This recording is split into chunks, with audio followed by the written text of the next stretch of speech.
नमस्कार, मैं तरुण वर्मा और मैं एक क्लिनिकल साइकोलॉजिस्ट हूँ। इस वीडियो में आपको जानकारी दूंगा वर्निके कोर्साकॉफ सिंड्रोम के बारे में। ये बीमारी एक ब्रेन डिसऑर्डर है जिसमें मेमोरी का बहुत लॉस हो जाता है और ये शराब पीने की वजह से अक्सर देखने में आती है बीमारी। वो लोग जो बहुत लंबे समय से शराब पी रहे हैं और काफ़ी ज़्यादा उन्होंने अल्कोहल एब्यूज़ किया है, कई कई बोतलें उन्होंने कई कई महीनों तक पी हैं, उससे उनके दिमाग पर असर पड़ता है और दिमाग के सेल्स डैमेज हो जाते हैं जिससे कि ये ब्रेन डिसऑर्डर होता है जिसमें सबसे बड़ा सिम्टम मेमोरी लॉस का देखने में आता है। इस बीमारी के बारे में इस वीडियो में आपको डिटेल में बताऊंगा और कुछ ऐसी जानकारी दूंगा जिसकी मदद से आप ट्रीटमेंट में डायरेक्शंस ले सकते हैं और इस बीमारी के बारे में जान सकते हैं। तो आइए इस वीडियो को शुरू करते हैं। वर्निके कोर्साकॉफ सिंड्रोम वैसे एक विटामिन बी1 की डेफिशिएंसी से होने वाली बीमारी है। विटामिन बी1 या जिसे थायामीन भी कहते हैं। और क्योंकि अल्कोहल लंबे टाइम तक लेने से विटामिन बी1 की डेफिशिएंसी हो जाती है, इसलिए अल्कोहल की वजह से ये ब्रेन डिसऑर्डर होता है। वर्निके कोर्साकॉफ सिंड्रोम वैसे दो बीमारियों से या ये कहें कि दो अलग ब्रेन कंडीशन से मिलकर बनता है। एक होता है वर्निके एन्सेफेलोपैथी और दूसरा होता है कोर्साकॉफ सिंड्रोम। इस सिंड्रोम की शुरुआत में वर्निके एन्सेफेलोपैथी के सिम्टम्स ही ज्यादा दिखाई देते हैं। वैसे तो वर्निके कोर्साकॉफ सिंड्रोम काफी डाइट में होने वाली जो विटामिन बी1 की डेफिशिएंसी है उसकी वजह से भी हो सकता है, पर क्योंकि शराब पीने से विटामिन बी1 की एब्जॉर्प्शन मतलब उसका मेटाबॉलिज्म बॉडी के अंदर डिस्टर्ब होता है, इसलिए वर्निके कोर्साकॉफ सिंड्रोम डेवलप हो सकता है। तो इसलिए हम कहेंगे कि वर्निके कोर्साकॉफ सिंड्रोम के डेवलप होने में जो सबसे बड़े रिस्क फैक्टर हैं वो आते हैं मैल न्यूट्रिशन, या ये कहें कि अच्छी डाइट ना लेना लंबे समय तक। थोड़े टाइम तक डाइट खराब रही हो या थोड़े टाइम तक अल्कोहल का मिसयूज रहा हो, उससे ये प्रॉब्लम नहीं आएगी। लंबे टाइम तक जब विटामिन बी1 की डेफिशिएंसी पाई जाए शरीर में और अल्कोहल का बहुत ज्यादा यूज किया जाए, उसी से वर्निके कोर्साकॉफ सिंड्रोम डेवलप होता है। अक्सर जिन लोगों को किडनी का डायलिसिस दिया जाता है उनमें भी ये बीमारी हो सकती है, क्योंकि डायलिसिस में विटामिन बी1 की एब्जॉर्प्शन बॉडी में रुक जाती है या कम हो जाती है। इसी के साथ AIDS, acquired immunodeficiency syndrome, AIDS की वजह से भी बी1 की डेफिशिएंसी होती है और ऐसे में WKS मतलब वर्निके कोर्साकॉफ सिंड्रोम डेवलप हो सकता है। इसके अब कुछ कॉजेज जानते हैं। वैसे तो जस्ट अभी मैंने आपको दो कारण बताए, अल्कोहल और बी1 डेफिशिएंसी, जो कि डाइट में डेफिशिएंसी की वजह से हो सकता है, पर आमतौर पर ज्यादा कॉमनली देखने में आता है कि लंबे टाइम तक बहुत ज्यादा अल्कोहल लेने की वजह से ही WKS डेवलप होता है।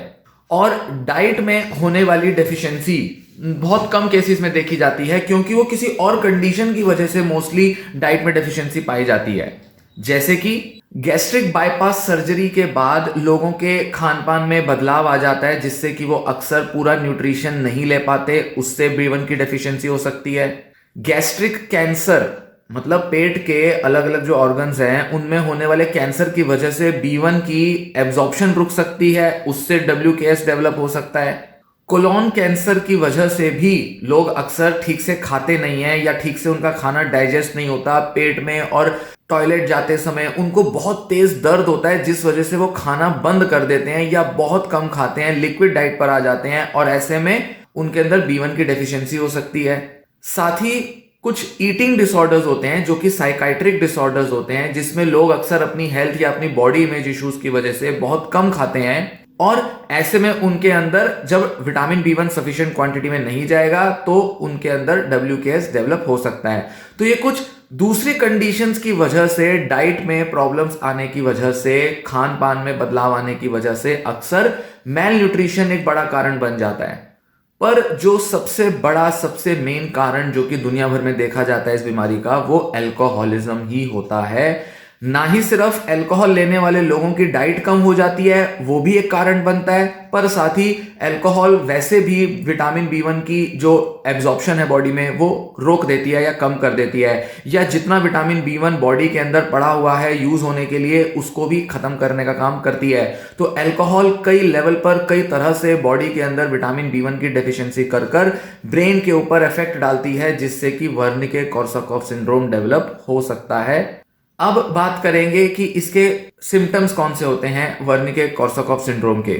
विटामिन B1 की डेफिशिएंसी की वजह से ब्रेन में लीजन्स हो जाते हैं, मतलब कट फट जाता है ब्रेन के कुछ एरियाज, जो कि वर्निके एन्सेफेलोपैथी जिसे कहा जाता है या वर्निके डिसीज कहा जाता है। ऐसे में जो सबसे कॉमन सिम्टम्स देखने में आएंगे वो कुछ इस तरह के होते हैं। वर्निके डिसीज के अंदर डबल विजन हो सकती है, दो दो दिखाई दे सकते हैं। ड्रूपिंग अपर आईलिड की प्रॉब्लम देखी जाती है जिसे टॉसिस कहा जाता है, मतलब ऊपर की जो आईलिड है ये ऐसे लटकने से लगती है, नीचे रहती है। आई मूवमेंट्स बहुत ज्यादा होते हैं, आंखें इधर उधर ऐसे ऐसे घूमती हैं। एक व्यक्ति का अपनी आंखों के ऊपर पूरी तरह से कोऑर्डिनेशन नहीं रहता, कंट्रोल नहीं रहता। चलने में भी प्रॉब्लम होती है, लड़खड़ाता रहता है व्यक्ति, गिरता रहता है। ऐसे में लोगों को अक्सर बहुत चोटें लग जाती हैं, घुटनों में या पैर के किसी दूसरे हिस्सों में चोटें लग सकती हैं क्योंकि वो गिरते जाते हैं। सीढ़ियों से गिरना बहुत कॉमन देखा जाता है। और साथ ही कंफ्यूजन बहुत ज्यादा होती है। एक पर्सन के अंदर डिसओरिएंटेशन हो सकती है, सुबह शाम रात दिन, सामने वाले कौन लोग हैं क्या हैं, किसी के बारे में पहचान ना हो पाना, दिन रात का पता ना चल पाना, अपने बारे में होश ना रहना, लोगों को भूल जाना, ये सारी प्रॉब्लम्स अक्सर देखने में आती हैं। इसी के साथ वायलेंट बिहेवियर, गुस्से वाला, मारपीट वाला, चीजें तोड़फोड़ करने वाला, ये बिहेवियर भी देखने में आ सकता है। चीखना चिल्लाना, शाउट करना, एक पर्सन को होश नहीं रहता वो क्या कर रहा है, क्या बोल रहा है। बहुत ज्यादा ओवर टॉकेटिव हो सकता है, बेतुकी बातें कर सकता है। स्टोरी टेलिंग, मतलब बहुत ज्यादा कहानियां सुनाता रहेगा अपनी पास्ट के बारे में, इधर उधर लोगों के बारे में, पता नहीं कौन कौन सी बातें बताता रहेगा। मूड इमोशनल चेंजेस बहुत दिखाई दे सकते हैं, गुस्सा, चिड़चिड़ापन, ये देखने में आ सकता है। और बिना बात के एक पर्सन या तो हंस सकता है या उदास हो सकता है या वो चिड़चिड़ा और गुस्सा हो सकता है। तो मूड में बहुत ज्यादा चेंजेस आते हैं। तो ये जो सिम्टम्स थे ये अक्सर वर्निके डिसीज में देखे जाते हैं, जिसमें आईज के मसल्स के मूवमेंट्स के अंदर इनवॉलेंट्री एब्रप्ट मूवमेंट्स या बहुत ही एबनॉर्मल मूवमेंट्स देखे जाते हैं। इसी के साथ जब कोर्साकॉफ सिंड्रोम डेवलप होता है, मतलब कोर्साकॉफ सिंड्रोम से पहले वर्निके डिसीज आया जिसके सिम्टम्स बताए, और फिर कोर्साकॉफ सिंड्रोम जिसके अंदर एमनीजिया मतलब याददाश्त की कमी देखी जाती है, वो बाद में डेवलप हो सकता है। तो कोर्साकॉफ सिंड्रोम में किस टाइप के सिम्टम्स होंगे? पहला, मेमोरी लॉस हो सकता है, एक पर्सन को याद नहीं रहती अपनी ज्यादातर डिटेल्स, अपने पास्ट के बारे में लोगों को भी नहीं पहचान सकता वो कई बार। जो भी नई इंफॉर्मेशन आ रही है, मतलब लोगों से कोई चीज बात करनी है, कोई काम करना है, नई इंफॉर्मेशन याद नहीं रहेगी या उसके मीनिंग को समझने में मुश्किल आएगी, कंफ्यूजन होगी, चीजें समझ में नहीं आएंगी। लिखने में, कुछ कहने में, बोलने में, अपनी बात को एक्सप्रेस करने में प्रॉब्लम आएगी। हेलुसिनेशंस हो सकती हैं, और जैसा कि पहले बताया था, कॉन्फेबुलेशन मतलब कहानियां गढ़ना, क्योंकि पर्सन को जब चीजें याद नहीं रहेंगी तो वो अपने हिसाब से कहानियां गढ़ेगा, बेतुके तरीके से चीजों को जोड़ तोड़ करके अपनी कहानियां बनाएगा, जिसपे कि बिलीव करना मुश्किल होगा कि सच क्या है झूठ क्या है पता नहीं चल पाएगा। तो ये सिम्टम्स कोर्साकॉफ सिंड्रोम में देखे जाते हैं। अब बात करते हैं कि वर्निके कोर्साकॉफ सिंड्रोम डायग्नोस कैसे किया जाता है। इसे डायग्नोस करने के लिए कई बार तो डॉक्टर्स को थोड़ी मुश्किल हो सकती है, क्योंकि पता नहीं चलता कि ये सिम्टम्स क्यों आ रहे हैं जब कोई पेशेंट प्रेजेंट करता है डॉक्टर के पास अपने सिम्टम्स के साथ। पर पास्ट हिस्ट्री में जाकर क्लियरली पता चल सकता है कि एक पर्सन ने बहुत ज्यादा अल्कोहल कंज्यूम की है काफी टाइम से, तो अल्कोहल की हिस्ट्री जानते हैं डॉक्टर। इसके लिए ब्लड के, लिवर के टेस्ट कराए जा सकते हैं, जो कि सबसे कॉमन है। सीटी स्कैन, एमआरआई भी कराया जा सकता है देखने के लिए कि ब्रेन में किस तरह की डैमेज आई है। फिर इसी के साथ बहुत सारे फिजिकल और साइकोलॉजिकल सिम्टम्स देखे जाते हैं। साइकोलॉजिकल सिम्टम्स को एसेस करने के लिए कि कोई सिग्निफिकेंट इंपेयरमेंट या डैमेज हुई है, उसके लिए MMSE मतलब mini mental state examination conduct किया जा सकता है, जो कि एक न्यूरोसाइकेट्रिक एग्जामिनेशन है। इसी के साथ फिजिकल साइंस देखे जाते हैं कि पर्सन के रिफ्लेक्सेस कैसे हैं, मतलब कितना जल्दी वो रिस्पॉन्स देता है, उसका बॉडी कितनी जल्दी रिस्पॉन्स देती है किसी भी स्टिमुलस को, पेन के स्टिमुलस खास करके। एक पर्सन का हार्ट रेट कैसा है, उसके आई मूवमेंट्स कैसे हैं, कितने वॉलंटरी हैं, कितने इनवॉलंटरी हैं, अपने आप हो रहे हैं या एक पर्सन की इच्छा से वो कंट्रोल कर सकता है कि नहीं। ब्लड प्रेशर, बॉडी टेम्परेचर, ऐसे काफी सारे फिजिकल साइंस देखे जा सकते हैं। जब डॉक्टर सस्पेक्ट कर रहे होंगे कि ये वर्निके कोर्साकॉफ सिंड्रोम है, तो वो विटामिन B1 की डेफिशिएंसी का भी टेस्ट जरूर करवाएंगे, जिसके लिए सीरम एल्बुमिन टेस्ट हो सकता है, कराया जा सकता है। एल्बुमिन एक प्रोटीन होता है जो कि हमारे ब्लड में मिलता है, और इसकी कमी इंडिकेट करती है कि कोई लिवर या किडनी प्रॉब्लम है। इसी के साथ सीरम विटामिन B1 टेस्ट भी कराया जा सकता है। अब बात करेंगे कि वर्निके कोर्साकॉफ सिंड्रोम ट्रीट कैसे किया जाता है, इसका इलाज कैसे किया जाता है। सबसे पहली जरूरत होती है अच्छा इलाज होने के लिए कि सही टाइम पर जल्दी से इस बीमारी को आइडेंटिफाई कर लिया जाए। वो लोग जिनके परिवार में किसी को बहुत लंबे समय से अल्कोहल लेने की बीमारी है और वो कुछ ऐसे लक्षण दिखा रहे हैं, तो जल्द से जल्द डॉक्टर के पास जाएं, भले ही वो पेशेंट कितना ही लड़ता हो, गुस्सा करता हो, कितना ही अथॉरिटेटिव हो, डोमिनेटिंग हो, कितना ही मना करता हो ट्रीटमेंट या लेने से या डॉक्टर के पास जाने से, उसे डॉक्टर के पास किसी तरह से लेकर जाएं, उनके टेस्ट कराएं, क्योंकि जितना लंबा ये बीमारी खिंचती जाती है उतना मुश्किल हो जाता है इसका ट्रीटमेंट करवा पाना। और साथ ही लंबे समय में ब्रेन के अंदर कुछ ऐसी इरिवर्सिबल डैमेज हो सकती है जिसे दवाइयों से या किसी भी दूसरे तरीके से शायद दूर ना किया जा सके। तो इसलिए शुरुआती स्टेजेस में जब ब्रेन को थोड़ा ही डैमेज हुआ है, उतने लेवल तक ही अगर इसको बचा लिया जाए तो इलाज अच्छा हो सकता है और जल्दी एक पेशेंट रिकवर कराया जा सकता है। तो सबसे पहले टाइमली आइडेंटिफिकेशन और इंटरवेंशन मिलना जरूरी है। करीब करीब सभी केसेस में इन पेशेंट्स को पहले हॉस्पिटलाइज कराया ही जाता है, जहां पर इनकी डाइट को मेंटेन कराया जा सके और इनके टेस्ट किए जा सकें और साथ ही जो भी जरूरी प्रोसीजर्स हैं वो फॉलो किए जा सकें, क्योंकि हो सकता है कि और भी कई दूसरे तरीके की बीमारियां इनके अंदर डेवलप हो रही हो या हुई हो पहले, जो कि या तो वर्निके सिंड्रोम डेवलप होने के बाद हुई हैं या पहले से चलती आ रही हैं। तो ऐसे में सभी बीमारियों का इलाज किया जा सके, क्योंकि अल्कोहल ने बॉडी के अंदर बहुत सा डैमेज किया हो सकता है, लिवर, किडनी, न जाने कितनी प्रॉब्लम्स हो सकती हैं। तो इन सबको आइडेंटिफाई करके इनका इलाज हो पाए, ये सब कराया जाना जरूरी है। इसके लिए हॉस्पिटलाइजेशन बेहद जरूरी होता है। विटामिन B1 की कमी को पूरा करने के लिए, जो कि इलाज का एक बहुत जरूरी पार्ट होगा, उसके लिए इंट्रावेनस मतलब कि इंजेक्शन या ड्रिप लगा के हाथों से, हैंड, आर्म से दिया जा सकता है दवा के रूप में। विटामिन B1 वाला खाना दिया जा सकता है, मतलब ऐसा खाना, ऐसी डाइट जिसमें कि विटामिन B1 खूब ज्यादा हो। दवा दी जा सकती है विटामिन B1 की डेफिशिएंसी पूरा करने के लिए, गोली, कैप्सूल के रूप में। साथ ही अल्कोहल का इलाज करके भी विटामिन B1 की एब्जॉर्प्शन को बढ़ावा मिलेगा, तो अल्कोहल का भी इलाज जरूरी होगा। जितना जल्दी से जल्दी विटामिन B1 की डेफिशिएंसी को पूरा किया जा सके उतना ही अच्छा होता है। इसलिए डॉक्टर डायग्नोसिस के बाद एकदम विटामिन B1 को इंट्रावेनस तरीके से देना शुरू कर देगा पेशेंट को। और अच्छा और फास्ट ट्रीटमेंट, जल्दी अगर ट्रीटमेंट मिल जाए तो ज्यादातर जो ब्रेन डैमेज हुई है उसको रिवर्स किया जा सकता है। स्पेशली उन चेंजेस को, ब्रेन में आने वाले उन एबनॉर्मेलिटीज, चेंजेस को रोका जा सकता है जो कि शायद इरिवर्सिबल हो जाए, मतलब ऐसी डैमेज जिसको कि भरपाई ना करी जा पाए उसको रोका जा सकता है। तो सीवियर ब्रेन डैमेज को रोका जा सकता है अगर सही टाइम पर अच्छा और बेटर इलाज मिल जाए।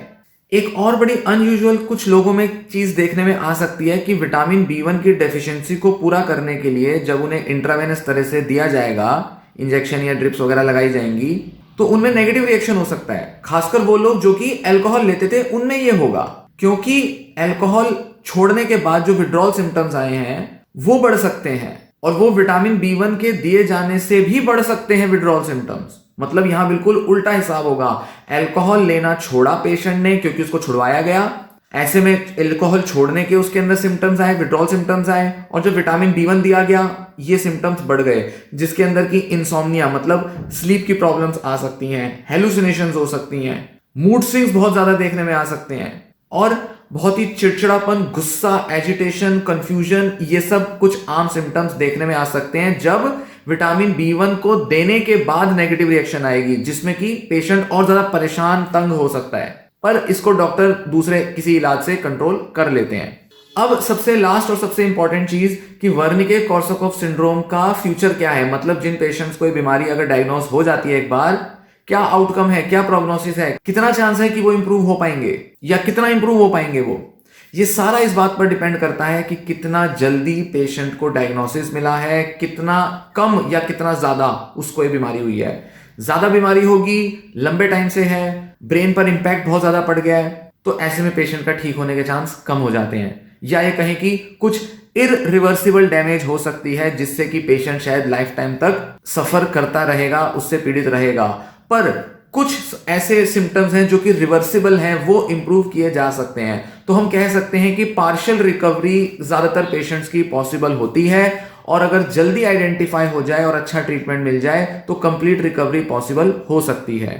अगर इस बीमारी का इलाज ना किया जाए तो पेशेंट की मृत्यु भी हो सकती है, क्योंकि विटामिन B1 की डेफिशिएंसी से पेशेंट के अंदर लंग इन्फेक्शंस हो सकते हैं, ब्लड में पॉइजनिंग हो सकती है, और इसी के साथ इरिवर्सिबल ब्रेन डैमेज की वजह से एक पेशेंट के ब्रेन की इम्यूनिटी वीक होगी तो काफी सारे दूसरे ब्रेन डिसीज पेशेंट पकड़ सकता है, स्ट्रोक जैसी प्रॉब्लम का खतरा बढ़ सकता है, और हार्ट कंडीशंस डेवलप कर सकता है, क्योंकि ओवरऑल बॉडी के अंदर बीमारियों से लड़ने की क्षमता कम हो सकती है। ब्रेन ठीक से बॉडी को सिग्नल नहीं भेजेगा तो किसी ना किसी तरह से पेशेंट के अंदर दूसरे इन्फेक्शंस और बीमारियां पकड़ जाएंगी।